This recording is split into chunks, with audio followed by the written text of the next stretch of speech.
Представители знака зодиака Весы. Весы, мои дорогие, здравствуйте. Таро расклад. Узнай будущее. Что будет меняться? Прогноз Таро на 10 дней, на декаду с 21 по 30 ноября. Давайте узнаем подсказки карт на будущее. Каковы события ближайшего будущего и с чем это будет связано для вашего знака зодиака.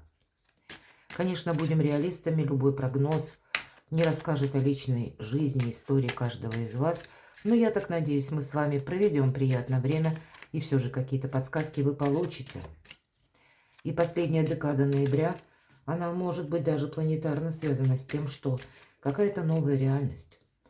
И мы должны себя, возможно, адаптировать к новым условиям.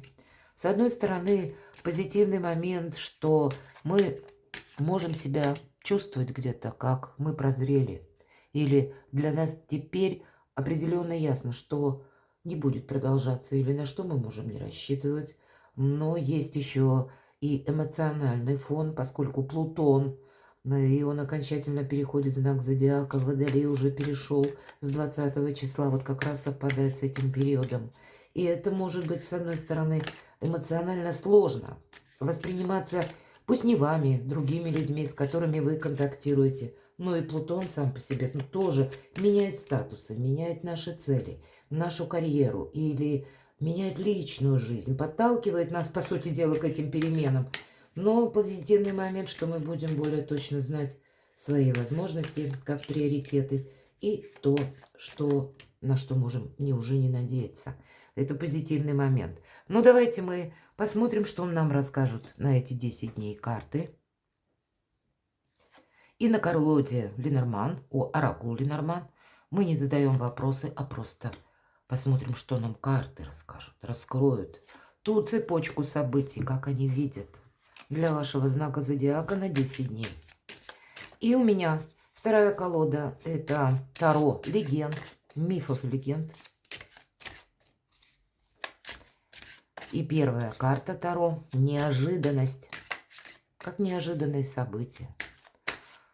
И тоже, либо это информация, либо какая-то сфера жизни, пусть нам покажут карты, что это может быть.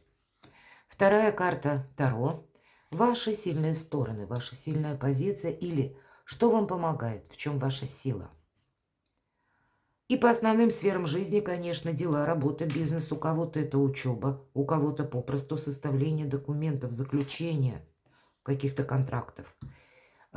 Деньги, финансы, может быть и имущество, вопросы жилища. Это тоже в конечном итоге где-то сводится к деньгам. И личная жизнь. Карта совет. И мы ее откроем в самом конце. Что же нам оракул Ленорман? Ага, мыши. Будьте внимательны, мыши – это те люди или персонажи, которых мы не видим, мы их не замечаем. Может быть, это какие-то мелкие пакостники, правда, уже по-другому тут не скажешь. Или есть какие-то персонажи, которые могут вставлять палки в колеса. Действовать, причем не открыто, а так вот из-под тишка. Поэтому, с одной стороны, предусмотреть тот момент, что иногда это бывает по зависти.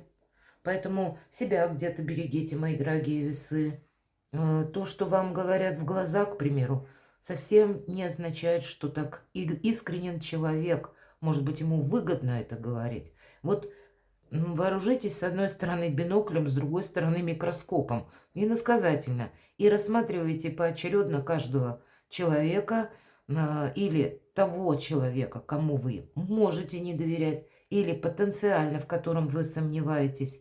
Рассматривайте или даже предложение, например, да, если вам что-то предлагают, первый вопрос задать самим себе, а зачем это человеку нужно? То есть какой его может быть интерес? И часто даже этого вопроса достаточно, чтобы так вот более внимательно отнестись к некоторым людям. Ну вот будьте внимательны. И карта искренних как раз разговоров, переговоров, выяснение отношений отчасти. Но не имеется в виду скандал, нет. А когда мы можем проговорить на чистоту некоторые темы, глядя друг другу в глаза. Знаете, тут может быть и такая метаморфоза, это вы могли думать, что вот какие-то мыши, крысы есть. Или вы могли воспринимать человека именно так. Но рядом карта лилии. Это карта делового больше общения. Но пусть и деловое общение, оно тоже искренность подразумевает. Или какая-то откровенность. Вот может быть важные разговоры. Как я сказала, глядя друг другу в глаза, спокойно, без эмоций. Мы можем выяснить, к примеру, тот факт, что мы прежде человека не поняли. Мы его воспринимали, может быть, как вот эту мышь или крысу, будем говорить. А когда какие-то основные темы будут проговорены, мы понимаем, что да нет, человек как раз таковым не является. Вот я, кстати, вот этот момент тоже не отрицаю. Есть возможность, правда, разговоров на чистоту. И значит, что-то вы можете прояснить основательно, надежно. Как полярно, правда? Вот эти откровенные разговоры, с одной стороны мыши, с другой стороны собака, друг. Я также не исключаю, что это разное окружение. Есть и друзья, есть и те, которые с нами словно заодно, есть и наши близкие, которые для нас тоже часто как друзья являются, поддерживают нас, наши проекты, могут нас выслушать, могут воспринимать нас не потому, что мы хороши или плохи, а просто потому, что нас любят, к нам по-доброму относятся. Сама по себе карта преданности, ведь собака, и доброты. Но есть и вот такой персонаж, и может быть, это перемена вашего мнения о каком-то конкретном человеке. И иногда так бывает, бывает иногда даже с руководителями. Мы не нашли общего языка, и была какая-то конфронтация, но стоит откровенно поговорить, объясниться как будто, чтобы мы были правильно поняты. Ведь ясно излагать свою мысль, цель, не настаивая на своем, а именно излагать саму концепцию. Это бывает очень важно, потому что как раз какие-то шероховатости, детали, они, которые могут создать превратное представление, они как раз и нивелируются, уходят на нет. Вот и такое тоже может быть. Давайте мы откроем еще одну карту. Конечно, мы все разные, но карта развилки однозначно. У нас спрашивают, тебе куда, направо или налево? Я допускаю, что вот эти мыши, это могут быть даже те люди. Вы можете прозреть, правда? Я сказала по Плутону, такое вполне вероятно. И в эту последнюю декаду ноября, как прозрение, может быть, это вы свое окружение пересматриваете очень внимательно. И вы понимаете, с кем вы не хотите продолжать контакты, а с кем или кому вы доверяете однозначно. И тогда это окружение у вас будет меняться. Оно будет меняться вами самими. И вы будете отходить или как можно меньше каких-то сокращать контактов, встреч, разговоров, даже с теми людьми, с которыми вам по работе, к примеру, приходится общаться. Сведете на ноль вообще какие-то возможные обсуждения с подобными персонами. Потому что, понимаете, есть истина и есть искренность. И вот, наверное, эти два фактора для меня будут основными. Мне нужно точно знать, на кого я могу надеяться. Может быть, есть два предложения, мои дорогие. Просто это даже не связано с людьми. Одно предложение заманчивое, и второе, может быть, еще более заманчиво. И вот вы словно на этом выборе. Так вот вам куда? Направо или налево? И тогда вам нужно что-то просчитать. Тогда карта лилии – это вы должны быть честны сами с собой. И, может быть, найти какую-то недостающую информацию, причем ту информацию, которая есть в реальной жизни. Не ту, которую через обещания или нам кто-то что-то рассказывает, а докопаться до сути. Может быть, найти какие-то документальные подтверждения или что-то более конкретное из мира материализма, а не из мира пустых обещаний, к примеру, так. И придется вам с чем-то определяться. И, может быть, что-то более надежно, но выглядит намного скромнее. А что-то более пафосно, но и вроде бы и манит. Но есть очень много таких нерасставленных пунктов, когда попросту могут вас обманывать. Может быть и так. А дайте-ка я спрошу у оракула Ленорман. Вот совершенно, мои дорогие, мне, ну, неожиданно. С чем это может быть связано? Доверие и недоверие, по сути дела, так. Развилка. С чем это может быть связано? А какое-то подведение итогов. У кого-то может быть вопрос по части денег. Может быть, с одной стороны, правда, проходит зависть, потому что коса есть такое, как сбор урожая. И если деньги задерживались, если мы говорим про финансы, все же у нас тут бубны. Деньги могут быть за проделанную работу. И может быть в вашем коллективе, если в принципе оглашается сумма каких-то бонусов, премий или полученная сумма сама по себе, тогда кто-то может позавидовать, почему у него больше, а у меня меньше. Или это как-то вот вы можете тоже где-то, ну, некоторую такую перепалку устроить. Я такое могу допустить, потому что коса. И нас предупреждают, да, сбор урожая, подведение итога. Но коса, будь аккуратен. Коса острая, ты можешь порезаться. Поэтому по этой карте мы ведь можем и какой-то конфликт устроить тоже. Именно потому, что мы чем-то недовольны. Вот этим самым полученным итогом. И тогда все же карта призывает к тому, чтобы быть, ну, где-то более гибче. Нам какой-то конфликт совершенно не нужен. Может быть, из-за того, что не вы, а именно человек как-то завидует и вам не доверяет, кстати, тоже, думая, что у вас какой-то есть жесткий материальный, к примеру, интерес. С чем это еще может быть связано? Тут даже у кого-то подобные вопросы могут быть в семье. С вашими близкими, с вашими родными, родными вашего партнера. Ну, какие-то расхождения могут быть, это точно. Или, правда, по деньгам. И на чем-то вы должны поставить не просто ту точку, а какой-то крест, я бы сказала. И это будет ознаменовано новое начало. Вы будете пересматривать точно вопросы по части отношений. Вот, наверное, тема номер раз. И какой же нам тогда совет даст оракул?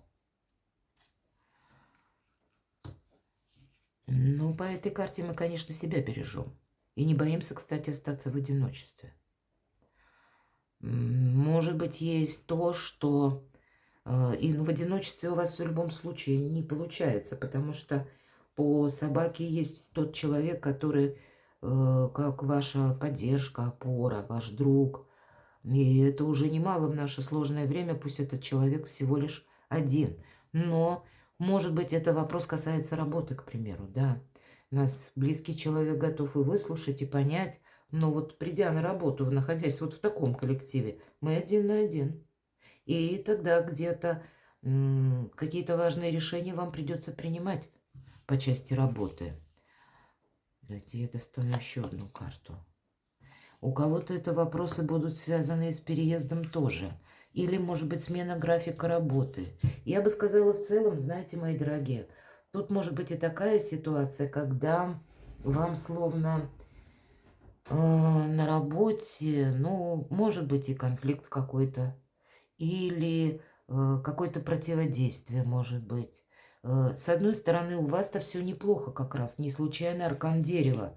Но вы можете столкнуться, мои дорогие весы, с мощной силой какого-то противостояния. Или людей просто неискренних, завистливых. И тогда вам нужно продолжить какую-то свою концепцию или свой путь. И как будто лучше остаться одному, чем вместе с кем попало. Ну, как у Амара Хаяма. Наверное, вот как-то я вижу, по крайней мере, так. Вы знаете, мне очень хочется... Много карт достала. Давайте я попробую, тем не менее, на Таро. Неожиданно. Выбор. Чего же может касаться выбор? У кого-то конфликт может быть напрямую с руководителем. Я достану карты, потом их сложу. Действительно.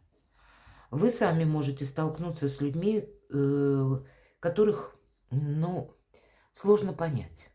Или человек, вы, может быть, и хотели быть для всех хорошим или хорошей, или ладить со всеми, или проявляли какой-то период дипломатию. И, может быть, вот ваша дипломатия кем-то была расценена даже как слабость.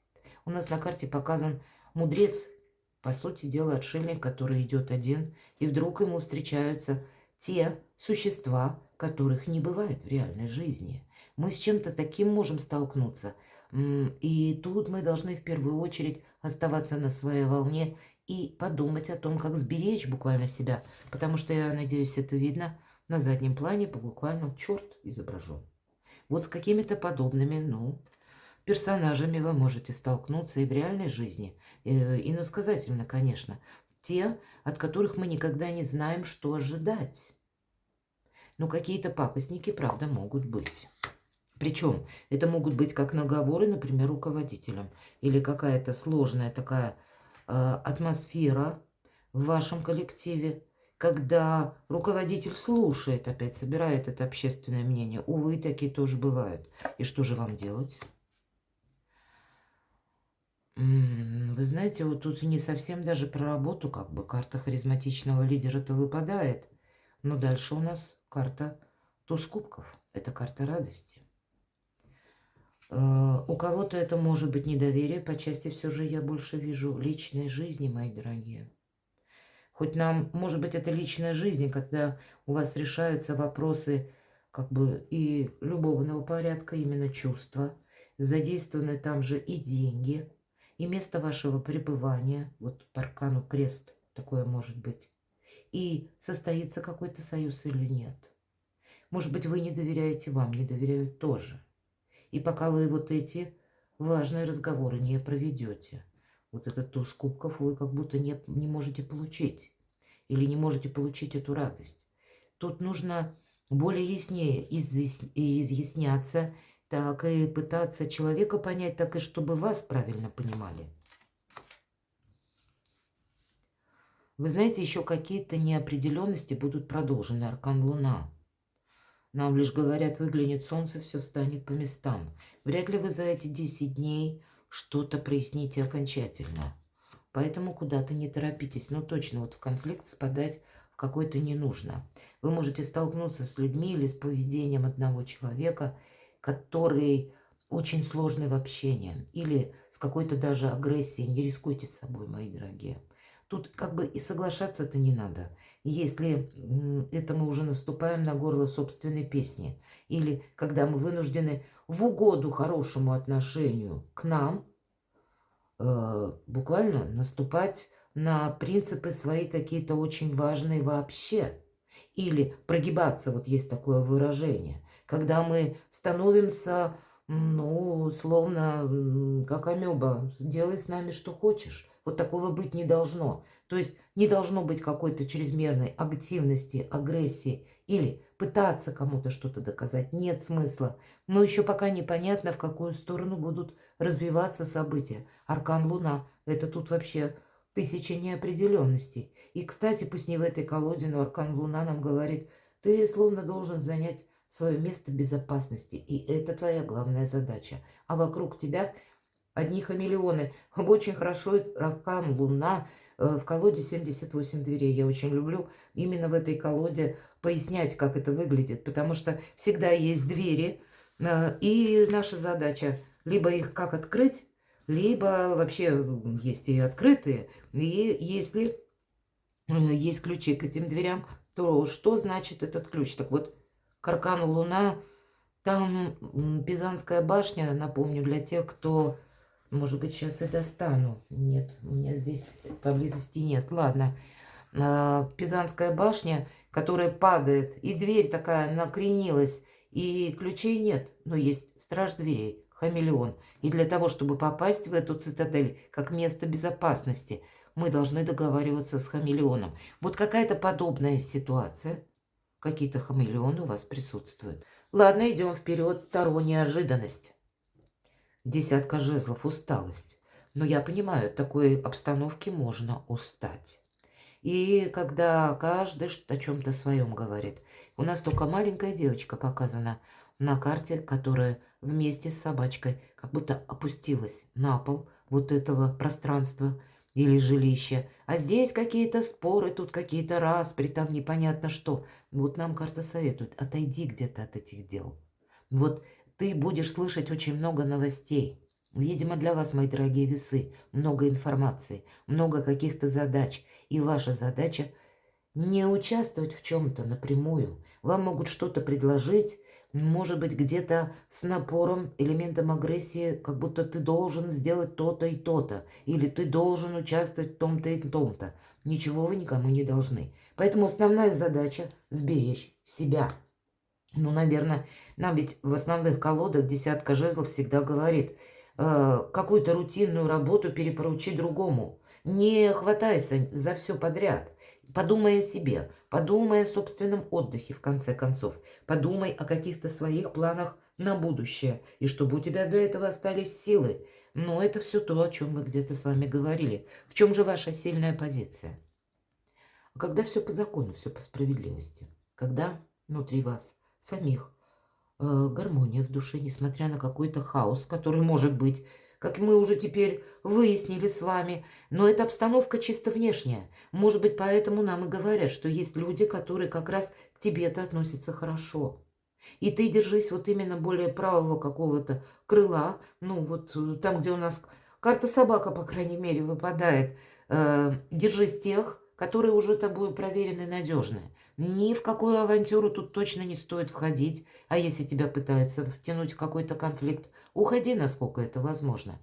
Поступай сам по закону, ведь всегда юстиция или аркан справедливость – причина и следствие. И если мы что-то прежде сделали очень хорошо, нам пространство, Вселенная возвращает в виде бонусов или как помощи, пусть руками других людей, или когда для нас какая-то обстановка или какое-то дело решается с наименьшими трудностями. Нам вот именно как будто высшие силы помогают. Но и себя обезопасить, не нарушать закон, даже если кто-то настаивает, чтобы вы совершили некоторые погрешности. Вот не участвуйте во всем том, что может где-то повредить вам, раз, или каким-то образом ваше доброе имя нарушить или поставить под сомнение. Все то, что может быть сопряжено с риском, или все то, что не увязывается буквально с каким-то протоколом, положением или тем, что признано менталитетом даже в том обществе,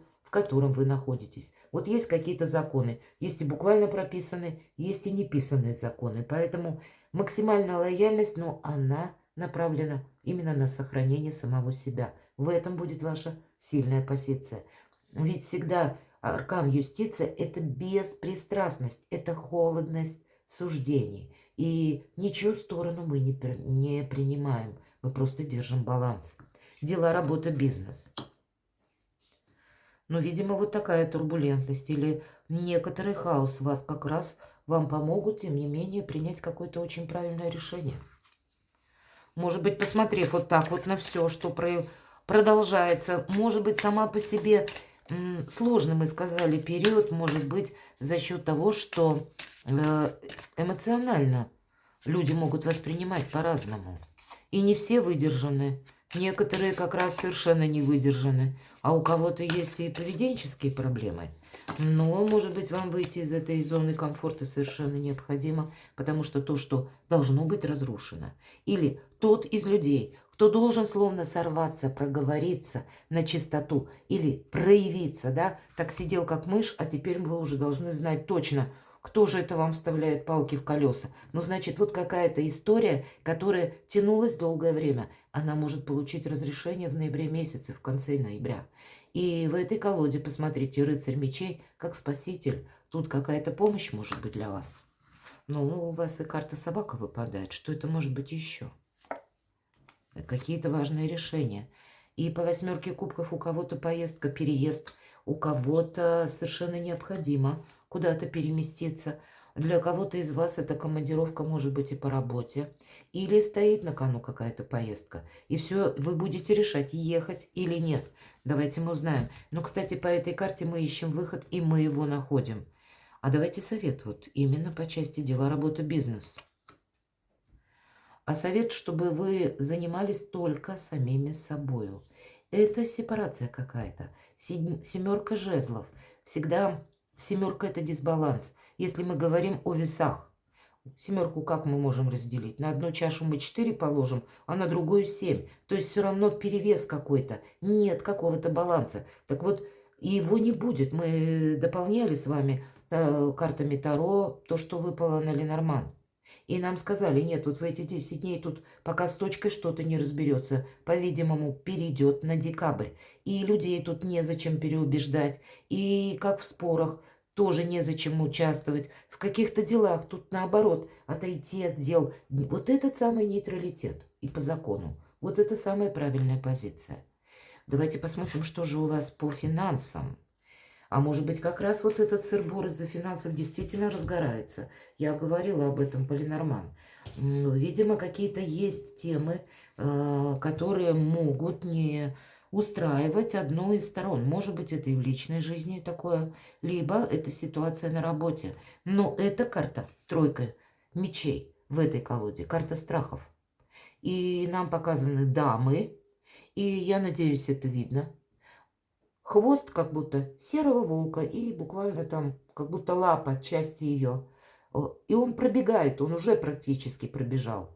И вот им что-то показалось. Они чего-то не поняли. Им казалось, что они видели серого волка. Они пришли от этого в ужас. Мало того, что это им казалось, мало того, что это не существует в реальности, мало того, что их ужас в принципе никого не интересует.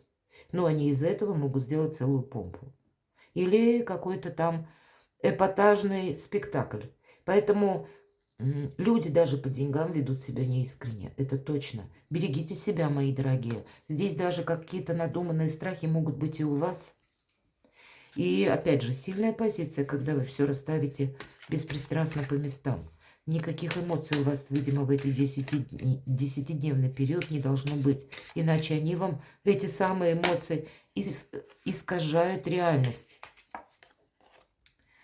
И в этой колоде двойка пентаклей. Вам куда? Вот нам, да? Направо или налево? Но в данном случае сидит девушка в угол забившись, как будто, ну, даже...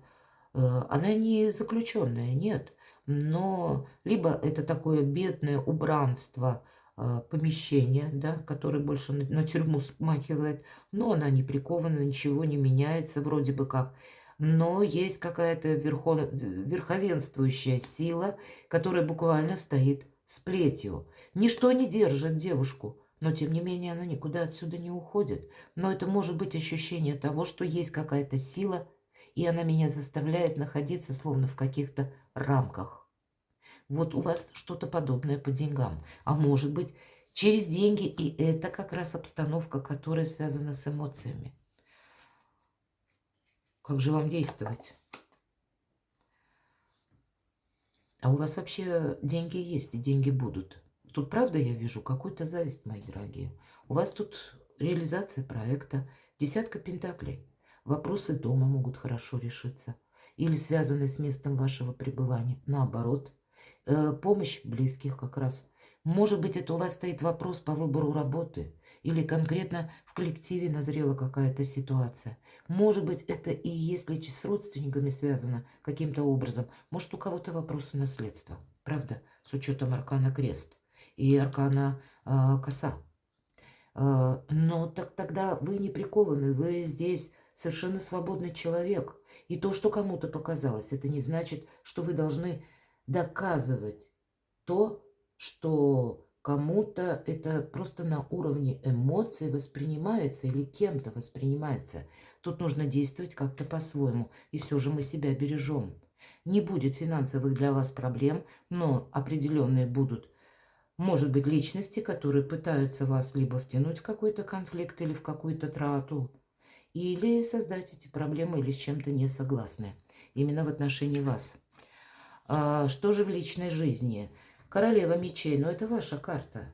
И королева мечей – это карта независимости. Но эта независимость тоже не через доказательства. Это когда мы вообще занимаем нейтральную позицию, и мы сами у себя на уме.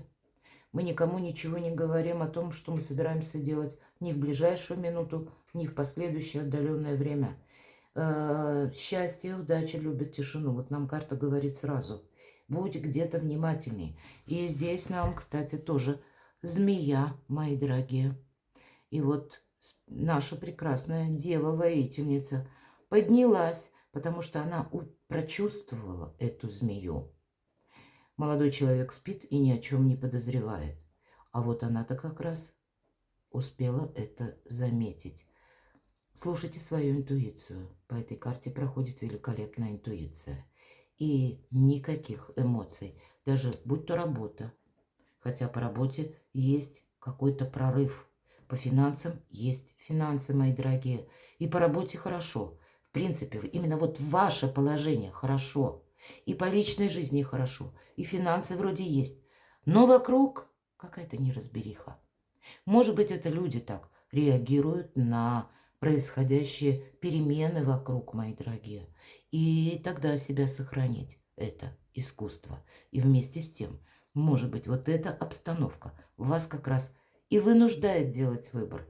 А до этого вы, может быть, просто бы продолжали сидеть и где-то контактировали с подобными мышами, крысами, или вы бы на них, где-то особо не обращали внимания, а они бы продолжали делать какое-то свое черное дело. Вот, кто знает, вы бы на что-то не решились. А здесь как раз больше решимости. Придется с чем-то вам разбираться. Давайте карту совет. И карта совет прекрасная. Девятка пентаклей. С одной стороны, это карта финансового достатка, финансовых возможностей, каких-то, может быть, важных согласований по части вашего имущества. Может быть. Часто имущество, как я говорила, проходит именно с деньгами связано.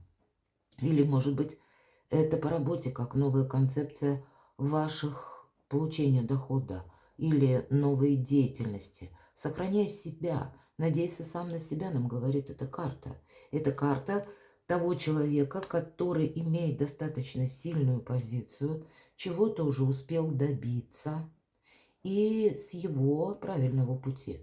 И его никто не свернет. Он попросту не позволит никому нарушить то, что ему дорого. Вот такой вам совет. Даже если вокруг тысячи неопределенностей, мыши, крысы и там какие-то непонятные существа, или кому-то что-то тут показалось или привиделось. Перекладывайте на себя. Не могу сказать, что простой расклад для меня совершенно неожиданный. Кто предупрежден, тот вооружен. Или, может быть, действительно для вас это как альтернативный или один из альтернативных вариантов, если складывается вокруг вас обстановка, когда выйти из зоны комфорта придется. Я вас люблю, и вы будьте счастливы и любимы всегда.